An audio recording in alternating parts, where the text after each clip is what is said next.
Welcome to our next edition of our preview of the 2010 AIFA Championship game between the Baltimore Mariners and the Wyoming Cavalry. Today we're going to take a look at the special teams units, how they match up, who might have an advantage, and how it may all shake out on Sunday in the championship game.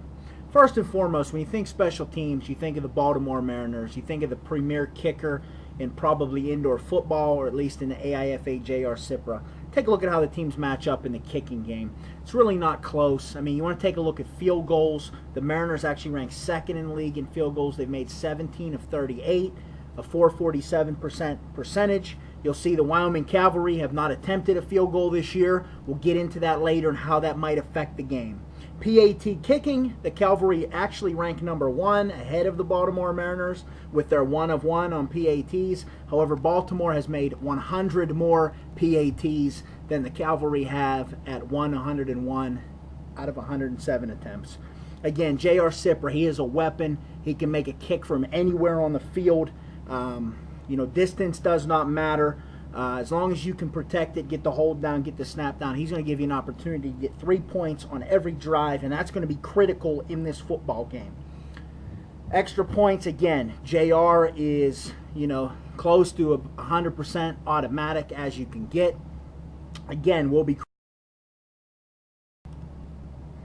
can take a look at the stats here on the Wyoming return game. Again, it's not going to be a factor. They are not going to have many opportunities to return kickoffs in this one. J.R. Cipra is an Uno machine. It is going to be so critical in this football game because as he makes these Unos, it is going to put the Cavalry back on their own 5-yard line in hostile territory. And as you've seen in our earlier video blogs, we know one thing that Baltimore does very well is rush the quarterback and get pressure on you with their front 3 and their linebacker. So it's going to create a ton of problems for Wyoming from a field position standpoint in this one. If they are not converting, again, we talked about Wyoming does not kick field goals. They do not kick PATs. They go for 2. It's going to be a major issue when they are backed up and it's 4th down and they have to convert or force turning the ball over deep in their own end to Baltimore. So that bears watching. It's going to be a critical element of this football game.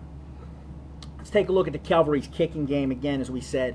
Strand's kickoffs. He's decent on kickoffs. He actually made an Uno in the last playoff game, but they have not attempted a field goal all year. They'll go for it from any spot on the field. As a coach, I respect that.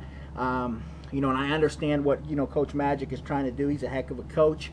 They're going to do some things to you that way to try to take advantage. Now you'll see there, Baltimore 4th down. They are first in the league in stopping you on 4th down. That's going to be very critical if Wyoming's forced to go for it on 4th down. And you see Wyoming on 3rd down conversions are actually number 1 in the league. They've converted 60% of those. So they are effective at what they do. Let's take a look at the Wyoming kickoff game. They will give Baltimore opportunities to return kicks, which also is going to be dangerous for them in the field position battle because Armar Watson is as dangerous of a kick return man as any in the league. And obviously, as you see, they are going to give him some opportunities to return it. He is not a kicker by trade. Strand can get the job done, but he will leave the ball in the field of play, as you see right here. Armar is going to field it. He's going to break a couple tackles, and he's going to take the ball up the wall here.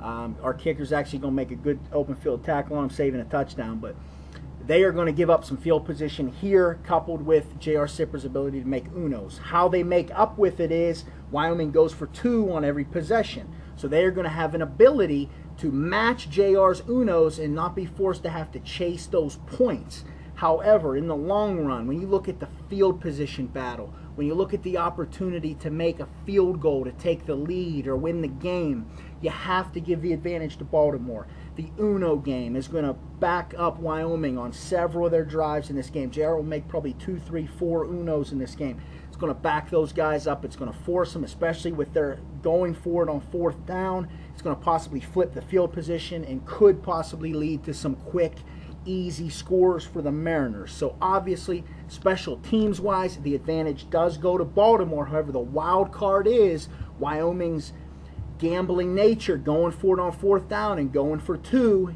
can give them a shot in this one. So it bears watching. Thanks for watching the blog. Look forward to talking to you on the next.